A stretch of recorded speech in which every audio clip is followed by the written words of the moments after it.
Hello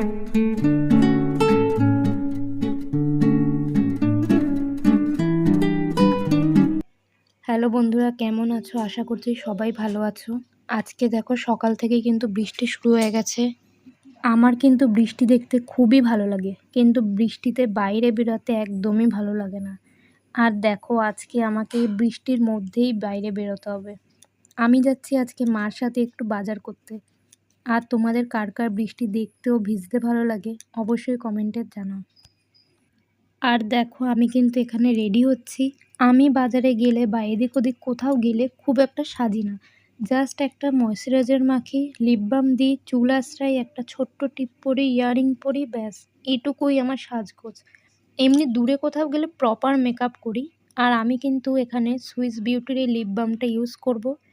খুবই ভালো জানো তো, মানে কোনো কালার হয় না ঠিকই, বাট লিপটা বেশ ময়শ্চারাইজ করে, একদম শুষ্ক হয় না। তোমরা এটা ট্রাই করতে পারো। লাস্ট 2 বছর ধরে কিন্তু আমি এটা ট্রাই করছি, আমার তো খুবই পছন্দ এসছে। আর দেখো আমি কিন্তু ইয়াররিংটা পরে কিন্তু তোমাদের দেখিয়ে দিলাম, কেমন লাগছে কমেন্টে জানাও। আমি এখন ফুল রেডি, খালি একটা ওড়না নেব, ব্যাস এরপর আমি বেরিয়ে পড়বো। আর দেখো চলে এসেছি আমরা মাছের বাজারে। আগে জানো তো, যখন ছোট ছিলাম বাবার সাথে আমরা বাজারে আসতাম। আসলে আমরা 2 ভাই বোন, আমার একটা দাদাও আছে। তাই সপ্তাহে দাদা একবার বাজারে যেত আর আমি বাড়ি থাকতাম, আবার পরের সপ্তাহে দাদা বাড়ি থাকতো আর আমি বাজার যেতাম। সত্যি সেই দিনগুলো কত ভালো ছিল। আচ্ছা, তোমরা কারা ছোটবেলায় বাবা মার সাথে এরকম বাজারে যেতে অবশ্যই আমাকে কমেন্টে জানাও। আর দেখো মা এখানে বাড়ির জন্য বিস্কুট, চিড়ে আরও কত কি কিনেছে, সব বাড়ি গিয়ে দেখাচ্ছি, চলো। এই যে বাড়ি চলে এসেছি, আর মা এখানে মাছগুলো বের করে সব বেছে ধুয়ে রাখবে। আর আমাকে বলছে, কী রে ভিডিও করে তোর বন্ধুদের দেখা কি কি মাছ এনেছি। ও কি কি মাছ এনেছি বললামই না, বাজার থেকে ভোলা, রুই, আমোদি আর মৌরলা মাছ এনেছি। তোমাদের এগুলোর মধ্যে কোন মাছটা বেশি ভালো লাগে খেতে? তবে আমার সব মাছই কম বেশি ভালো লাগে, যেটা যখন হয় সেটাই পছন্দের, আর খেয়ে নিই।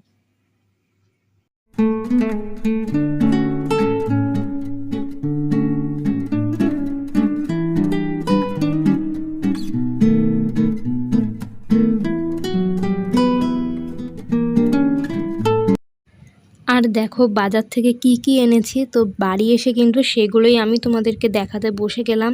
এই বিস্কুটটা এনেছি, এই বিস্কুটের নাম কি আমি জানি না। আমার বেসিক্যালি এই বিস্কুটটা খেতে খুব ভালো লাগে, তাই জন্য মা এরকম বিস্কুটই 2 প্যাকেট এনেছে। আর এনেছে টোস্ট বিস্কুট, এটা বাবা খেতে ভালোবাসে, মানে আমরাও খাই কিন্তু বাবা বেশি ভালোবাসে খেতে। এই দেখো আরেকটা প্যাকেটও এনেছে মা। আর বেকারি বিস্কুট এনেছে, যেটা দাদা আর মা দুজনেই বেশি ভালোবাসে খেতে। একটা তো আছে জিরে দেওয়া, আর একটা তো আছে কালো জিরে বোধহয় দেওয়া। আর একটা পাউরুটি নিয়ে এসেছি। আর আমার মেয়ে তো ম্যাগি খেতে খুব ভালোবাসে, তাই জন্য ওর জন্যও 2 প্যাকেট ম্যাগি। আরও অনেক কিছুই এনেছিল, যেমন দুধ এনেছে, ওটা ফ্রিজে রেখে দিয়েছে। তারপর লজেন্স এনেছে, ক্যাডবেরি, জেমস এগুলো এনেছে, কিন্তু ওগুলো খাওয়া হয়ে গেছে, ওই জন্য আমি আর দেখাতে পারলাম না। আর এই যে লজেন্সগুলো আছে প্লাস্টিকের মধ্যে, এইগুলো আমি ফ্রিজে রেখে দেব পরে, কারণ মানে একদিনেই এত মিষ্টি আমি ওকে কোনো দিনও দিই না, আর খাওয়াটাও ঠিক নয় বাচ্চাদের। তাই জন্য এই লজেন্সগুলো এখন ফ্রিজে যাবে। আর এই হচ্ছে সব বাজার। আর এখানে ফল রয়েছে, আমার মেয়েকে দেব। আর এই শশাগুলো আমরা দুপুরে খাবো তার জন্যে। আর দেখো মা কিন্তু চা করে নিয়ে চলে এসেছে। আর অনেকেই হয়তো ভাববে যে চা এত দেরিতে কেন, তো ঘড়িতে তখন বাজে 10টা কি 10:30 এরকম বাজে, 10:30টাই বাজে মনে হয়, কারণ বাবা কাজ থেকে দেরি করে আসে, আর বাবা আসলেই কিন্তু আমরা একসাথে বসে চা খাই। আর দেখো আমি কিন্তু এখানে 3টে কাপে চা ঢেলে নিচ্ছি, তারপর ওই প্লেটটার মধ্যেও কিন্তু বিস্কুটগুলো ঢেলে একবারে নিয়ে যাব। আর বিশ্বাস করবে না, এই বিস্কুটগুলো খেতে আমার দারুণ লাগে। টাফি কিন্তু এখানে বসে বসে সব কিছুই দেখে। আর দেখো আমি ভিডিও করছি বলেও কীভাবে তাকিয়ে আছে আমার দিকে। আর এই যে দেখো মেয়ে এখানে বসে টিভি দেখছে। আসলে তোমাদের সাথে কিছু কথা শেয়ার করা আছে। আমার মেয়ে কিন্তু বাড়িতে একদম একা একাই খেলে সারাদিন। আর খেলার সাথী বলতে আমি আর মা, আমরা দুজন সারাদিন খেলতে থাকি ওর সাথে।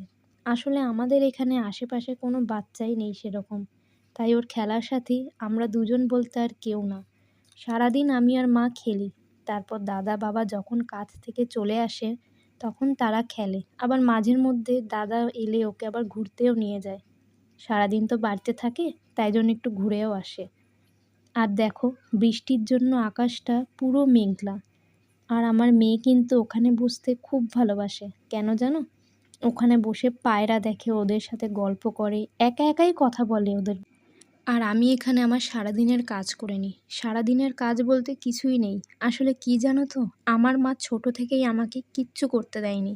আর এখনও বলে, তোকে কিচ্ছু করতে হবে না, তুই সোনামার পাশে বসে ওর সাথে খেলা কর, ওকে দেখ যাতে ও পড়ে না যায়, ওর যাতে কোথাও না লাগে। আসলে কি বলো তো, মা তো বলবেই, কিন্তু আমার মনে হয় যে মা যতই বলুক না কেন আমার মাকে একটু সাহায্য করা দরকার। তাই ঘরগুলো একটু পরিষ্কার করে রাখার চেষ্টা করি রোজ। আর মার হাতে হাতে একটু টুকিটাকি কাজ করে নিই, যাতে মারও পরিশ্রম কম হয় আর ঘর দরজাগুলো সব পরিষ্কার থাকে। আমি দেখো দুটো ঘর, বারান্দা, সিঁড়ি সব কিছু ঝাড় দিয়ে ঘরগুলো সব মুছে কিন্তু একদম পরিষ্কার করে রাখবো।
আর এই যে দেখো আমার কিন্তু সব গোছানো হয়ে গেল। এখন আমি ছাদে চলে এসেছি জামা কাপড়গুলো মেলতে। আর দেখো পিছন পিছন কিন্তু আমার সোনা মাও কিন্তু চলে এসেছে আমার সাথে। ওই যে বললাম বাড়িতে একা একাই থাকে, তাই মাঝের মধ্যে আমার সাথে আসে, একটু গল্প করে, ঘোরে, আবার ছুটে চলে যাও দিদুনের কাছে, গিয়ে আবার গল্প করে, ঘোরে। মানে সারাদিন তো আমরা দুজনেই থাকি, ওই জন্য দুজনের কাছেই বারবার ছোটাছুটি করে যায়। আর কি জানো তো, একদিন আমার বৌদি এসেছিল তার ছেলে মেয়েদের নিয়ে আমাদের বাড়িতে ঘুরতে। তো তারাও এসেছিল ঘুরতে, আর আমার মেয়ে ওদের দেখে এত খুশি হয়েছিল, এত আনন্দ পেয়েছে, মানে কি বলবো। আসলে বাড়িতে কোনো বাচ্চারা আসলে বা কেউ বড় কেউ যদি ঘুরতে আসে না, আমার মেয়ে খুব আনন্দ পায়। সারাদিন তো একা একা থাকে, তাই কেউ আসলে ওর খুব ভালো লাগে, খুব আনন্দ করে তাদের সাথে। আর আমার জামা কাপড় মেলা হয়ে গেছে, এখন আমি আমার মেয়েকেও স্নান করিয়ে দেবো, আমিও নিজে স্নান করে আসবো। আর দেখো স্নান করে চলে এসেছি। আর আমার মেয়ের ভীষণ খিদে পেয়ে গেছিলো, তাই মা বলল তুইও খা আর ওকেও একবার খাইয়ে দে, নাহলে ও ঘুমিয়ে পড়বে, পরে খেতে চাইবে না। আর আজকের মেনুতে আছে ভাত, এটা ফুলকপির ডাঁটা দিয়ে মুগের ডাল, এটা পালং শাক, বড়ি, মাছের মাথা দিয়ে করেছে, দারুণ হয়েছিল খেতে। আর এটা স্যালাড। দেখো আমি কিন্তু খাওয়া শুরু করে দিয়েছি। আর ছিল ভোলা মাছের কষা কষা, মানে মাখা মাখা মতন করেছিল। মানে আজকে প্রত্যেকটা রান্নাই কিন্তু দারুণ হয়েছিল। আজকে ব্লগটা কেমন লাগলো অবশ্যই তোমরা কমেন্টে জানিও। আর যারা নতুন দেখছো তারা আমার চ্যানেলটাকে সাবস্ক্রাইব করে আমার পাশে থেকো আর একটা লাইক করে দিও। আর কেমন লাগলো ভিডিওটা অবশ্যই জানিও কমেন্টে। তো আজকের জন্য টাটা, আবার অন্য দিন আরেকটা নতুন ভিডিও নিয়ে চলে আসবো।